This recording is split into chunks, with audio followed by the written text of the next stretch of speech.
दोस्तों गुजरात के शहर गांधीनगर में चलने वाले 5 दिन व्यापी महा एग्जीबिशन मतलब डिफेंस एग्जीबिशन के 3 दिन का समाप्ति हो चुका है और आज से इसका चौथा दिन शुरू हो रहा है। मतलब आज से पब्लिक विजिट के लिए ये एग्जीबिशन ओपन है। पर दोस्तों इन 3 दिनों में डिफेंस एग्जीबिशन के दरमियान कई सारे नए हथियारों को दुनिया के सामने लाया गया। मैं आप लोगों को पहले 2 दिन के दरमियान दुनिया के सामने लाया गया महत्वपूर्ण और बड़े हथियारों के बारे में ऑलरेडी जानकारी दे चुका हूँ और आज इस वीडियो के माध्यम से मैं आप लोगों को बताऊंगा कि डिफेंस एक्सपो के तीसरे दिन मतलब 20 तारीख के दिन कौन कौन से नए हथियारों को सामने लाया गया। तो डिटेल में डिफेंस एक्सपो के तीसरे दिन के बारे में जानने के लिए वीडियो के आखिर तक बने रहिए और चैनल को सब्सक्राइब और वीडियो को लाइक जरूर कीजिए। दोस्तों डिफेंस एक्सपो के पहले और दूसरे दिन के दरमियान जहां पे धमाकेदार तरीके से नए नए हथियारों को दुनिया के सामने लाया गया तो वहीं पे दोस्तों तीसरा दिन भी ऐसे ही धमाकेपूर्ण था। रिपोर्ट के मुताबिक तीसरे दिन कई सारे महत्वपूर्ण हथियारों को पब्लिक के सामने लाया गया और इसके जानकारी दिया गया। तो वहीं पे इन महत्वपूर्ण हथियारों में 8 ऐसे प्रमुख हथियार है जिसके बारे में आप लोगों को जानना चाहिए। दोस्तों डिफेंस एक्सपो के तीसरे दिन पब्लिक के सामने लाए गए हथियारों में जो सबसे पहला नाम आ रहा है वो है LNT और DRDO के तरफ से बनाए जाने वाले अनमैन ग्राउंड व्हीकल। आप सबको पता ही होगा कि LNT कंपनी DRDO के साथ मिलकर ऑलरेडी लाइट टैंक जोरावर के ऊपर काम कर रहा है जिसका V1 स्केल मॉडल को डिफेंस एक्सपो के दरमियान प्रदर्शित किया गया। पर अब बताया जा रहा है कि LNT और defence research and development organisation की तरफ से ज्वाइंटली बनाए जाने वाले अनमैन ऑटोनोमस ग्राउंड व्हीकलों को भी एग्जीबिशन के दरमियान प्रदर्शित किया गया है और ये पहली बार है जब इस तरीके किसी एक हथियार का डेवलपमेंट LNT DRDO के साथ कर रहा है। इसके बारे में भी दुनिया को पता चला। दोस्तों अधिकारियों के मुताबिक DRDO और LNT के तरफ से जिन अनमैन ग्राउंड व्हीकलों के ऊपर काम किया जा रहा है वो असल में 6x6 व्हीकल है और 300 किलोग्राम के पेलोड को लेके 20 किलोमीटर की रफ्तार में आगे बढ़ सकता है। हालांकि व्हीकल को लेकर बताया जा रहा है कि इसका वजन करीबन 800 किलोग्राम के आसपास है और इसका एंड्योरेंस मतलब लगातार ऑपरेट होने का क्षमता करीबन 4 घंटे का है। बताया जा रहा है कि ऐसे 3 अनमैन ग्राउंड व्हीकल को फिलहाल ट्रायल से गुजारा जा रहा है और ट्रायल के रिजल्ट के बेस पे ही इन अनमैन ग्राउंड व्हीकलों के भविष्य निर्धारित किया जाएगा। दोस्तों 6 व्हील वाले ये जो व्हीकल है इसका ग्राउंड क्लियरेंस करीबन 210 मिलीमीटर बताया जा रहा है और ये एक तरीके के मॉड्यूलर डिजाइन का है। मतलब आवश्यकता पड़ने पे इसके पेलोड और इसमें इस्तेमाल होने वाले इक्विपमेंटों को बदला जा सकता है। रिपोर्ट में यह भी बताया जा रहा है कि इसमें पेलोड के रूप में remote control weapon system, anti tank mine detection system और लॉजिस्टिक्स को लगाया जा सकता है। दोस्तों डिफेंस एक्सपो के तीसरे दिन जो और एक महत्वपूर्ण हथियार को दुनिया के सामने लाया गया है वो है मेल कैटेगरी के अनमैन एरियल व्हीकल और अनमैन कॉम्बैट एरियल व्हीकल। असल में दोस्तों ये मेल कैटेगरी के अनमैन एरियल व्हीकल मतलब medium altitude long endurance category के UAV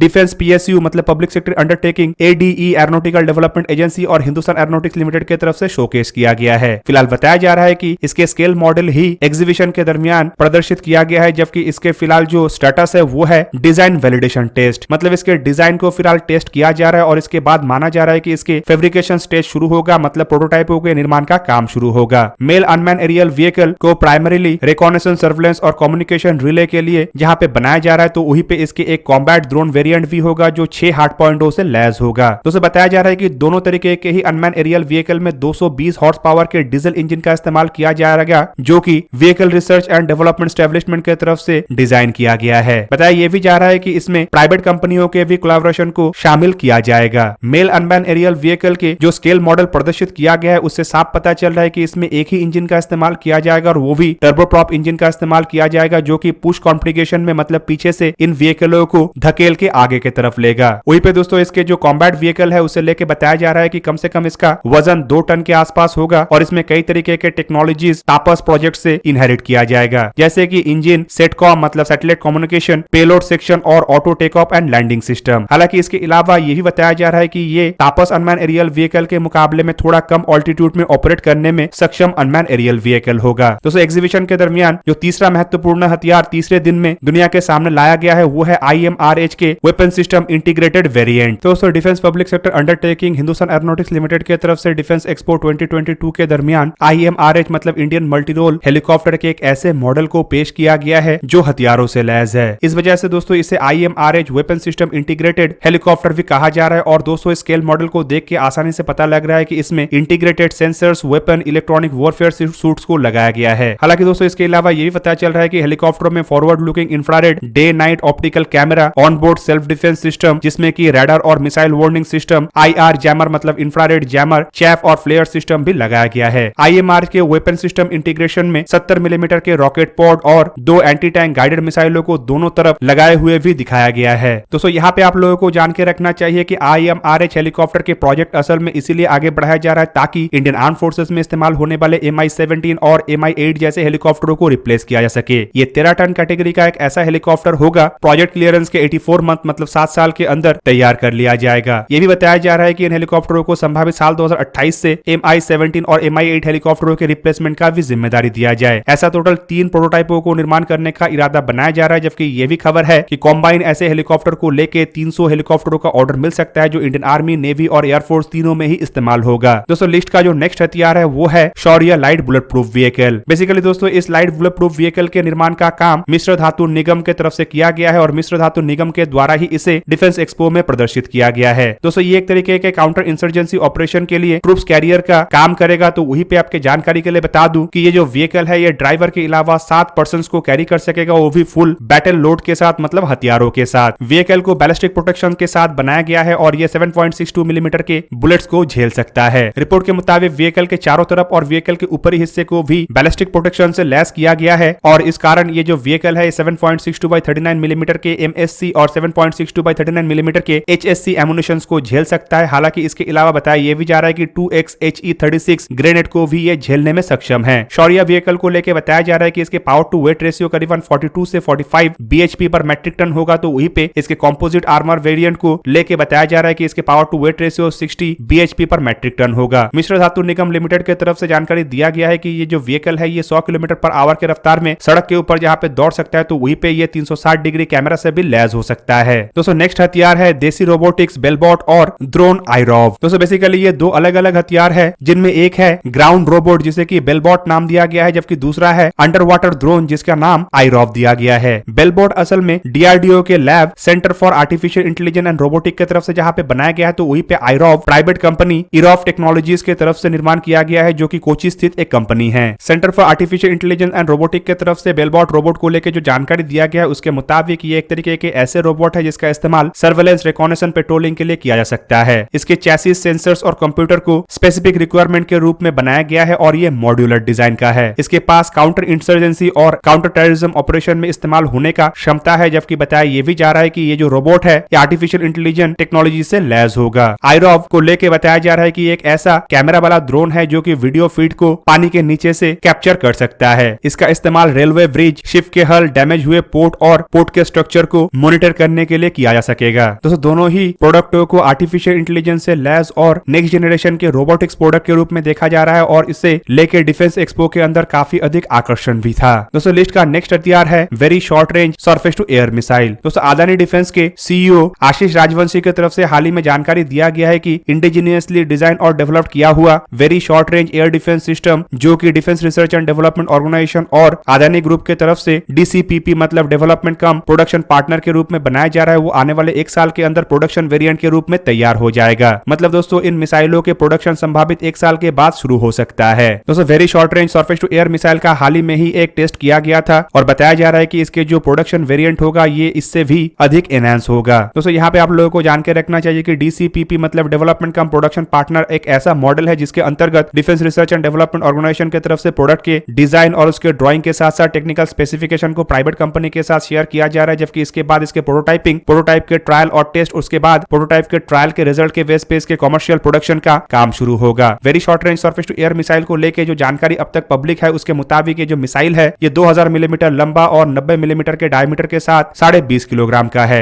रेंज इसका 6 किलोमीटर है और ये मैन पोर्टेबल ट्राइपॉड से लॉन्च हो सकता है। इसमें 2 किलोग्राम के ओवरहेड को लगाया जा सकता है और ये 15 से 20 सेकंड के ही फ्लाई करने के कैपेबल है, जिस दरमियान ये माक 1.5 के रफ्तार में उड़ान भर सकता है और ये करीबन 3.5 किलोमीटर के ऑल्टीट्यूड से भी दागा जा सकता है। इसमें कई तरीके के एडवांस सेंसर्स का इस्तेमाल किया गया है, जिस कारण ये जो मिसाइल है ये एयरक्राफ्ट, अनमैन एरियल व्हीकल, हेलीकॉप्टरों को मार गिराने में सक्षम है। दोस्तों लिस्ट का नेक्स्ट हथियार है आकाश NG मिसाइलों के कैनिस्टर लॉन्चर। दोस्तों डिफेंस एक्सपो के दरमियान नेक्स्ट जनरेशन के आकाश मिसाइलों के लॉन्चरों को defence research and development organisation की तरफ से प्रदर्शित किया गया है। दोस्तों आकाश NG या नेक्स्ट जनरेशन के आकाश मिसाइल असल में 30 किलोमीटर रेंज वाले आकाश सरफेस टू एयर मिसाइलों के एक अपग्रेडेड वेरिएंट है, जिसका डिजाइन एंड डेवलपमेंट का काम defence research and development organisation की तरफ से किया गया है, जबकि इसके मैन्युफैक्चरिंग का जिम्मेदारी पुणे स्थित electronumerics and hydraulics India private limited को दिया गया है। रिपोर्ट में बताया जा रहा है कि इसके जो सिंगल मिसाइल है ये कमांड एंड कंट्रोल यूनिट से फीड मिलने के 10 सेकंड के अंदर ही लॉन्च हो सकता है, जबकि जो नया लॉन्चर है उसे लेकर बताया जा रहा है कि ये 20 से 70 डिग्री के एंगल में जहां पे घूम सकता है, तो वहीं पे 360 डिग्री के रेंज में ये मिसाइलों को दाग सकता है और 2 कैनिस्टर कैनेस्टर वाले मिसाइलों को ये 10 मिनट के अंदर जहां पे रिलोड कर सकता है, तो वहीं पे बताया जा रहा है कि एक लॉन्चर में ऐसे करीबन 6 कैनेस्टर होगा जो कि 6 मिसाइलों को कैरी करेगा। और दोस्तों लिस्ट के सबसे आखिरी हथियार है लाइट कॉम्बैट एयरक्राफ्ट AF मतलब तेजस मार्क 2 एयरक्राफ्ट। दोस्तों इस एयरक्राफ्ट के बारे में तो मैं आप लोगों को पहले ही जानकारी दे चुका हूं, लेकिन डिफेंस एक्सपो के तीसरे दिन इस एयरक्राफ्ट को लेके 2 बड़े खबर आया, जिनमें से एक खबर तो थोड़ा परेशान करने वाला है, लेकिन उसी खबर का जो दूसरा हिस्सा है वो आप लोगों को थोड़ा खुश भी करेगा। तो दोस्तों रिपोर्ट में बताया जा रहा है कि LCA AF मार्क 2 एयरक्राफ्टों के project director doctor V Madhusudan Rao की तरफ से ये कंफर्म किया गया है कि तेजस मार्क 2 एयरक्राफ्टों के जो रोल आउट प्रोग्राम है वो फिलहाल 1 साल तक डिले हो सकता है। पहले इन एयरक्राफ्टों के रोल आउट के प्लान दिसंबर 2022 के लिए बनाया गया था, मतलब आने वाले 2 महीनों में इसे रोल आउट जहाँ पे किया जाना था, तो वहीं पे अब बताया जा रहा है कि ये रोल आउट दिसंबर 2023 में होगा और एयरक्राफ्टों के फर्स्ट फ्लाइट भी साल 2024 में होगा। हालांकि दोस्तों ये जो डिले है ये आप लोगों को थोड़ा चिंता में डाल सकता है, लेकिन डिले के साथ साथ बताया जा रहा है कि डिले के कारण अब एयरक्राफ्टों में जो इंडिजिनियस कंटेंट है उसे और बढ़ाया जा सकेगा। रिपोर्ट के मुताबिक अब तक एयरक्राफ्टों में 75% इंडिजिनियस कंटेंटों को इस्तेमाल करने का जहां पे इरादे के तहत आगे बढ़ा जा रहा था, तो वहीं पे 1 साल डिले होने की वजह से ये इंडिजिनियस कंटेंट बढ़ के 82% तक हो जाएगा। रिपोर्ट में यही बताया जा रहा है कि इसमें और अधिक इंडिजिनियस कंपोनेंटों को जोड़ने के लिए और सप्लाई चेन में और मजबूती लाने के लिए ही ये डिले किया जा रहा है। और यही बताया जा रहा है कि एयरक्राफ्टों के जब प्रोडक्शन वेरिएंट आएगा, मतलब एयरक्राफ्टों का जब प्रोडक्शन शुरू होगा, तब तक ये इंडिजिनियस कंपोनेंट 82% से बढ़ के 90% तक हो जाएगा। हालांकि दोस्तों रोल आउट के जो 1 साल का डिले है ये संपूर्ण प्रोजेक्ट को 1 साल पीछे की तरफ शिफ्ट कर सकता है, क्योंकि अब बताया जा रहा है कि जहां पे एयरक्राफ्टों के फर्स्ट फ्लाइट साल 2024 में होगा, तो वहीं पे एयरक्राफ्टों के प्रोडक्शन साल 2028-29 में शुरू हो सकता है, जबकि पहले के प्लान में बताया गया था कि साल 2026-27 में एयरक्राफ्टों के टेस्ट को संपूर्ण रूप से समाप्त करके उसी टाइमलाइन के आसपास एयरक्राफ्टों के प्रोडक्शन शुरू किया जाना था। तो दोस्तों ये था आज का वीडियो। अगर आपको वीडियो अच्छा लगा तो लाइक कीजिए और मेरे चैनल को सब्सक्राइब कीजिए और साथ में बना हुआ बेल आइकन को भी प्रेस कर दीजिए ताकि आप मेरा वीडियो देख पाए सबसे पहले। जय हिंद।